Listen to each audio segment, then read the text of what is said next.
મારી જાતને ભાગ્યશાળી સમજું છું.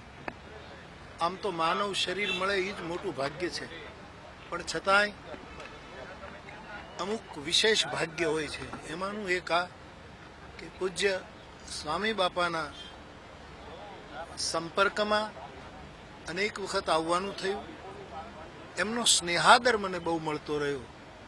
એ મારી લાયકાત કે ઓકાતની મને ખબર નથી, પણ એમના બળપણ, એમની સાધુતા હતી. અને મેં હમણાં જ કહ્યું તેમ કે મહાપુરુષ જો આત્મા મરતી ન હોય તો મહાત્મા કોઈ દિવસ મરી શકે નહીં. મહાત્માને મરવાનો અધિકાર નથી. મહાત્મા તો કાયમ આપણામાં જીવે, આપણામાં શ્વસે.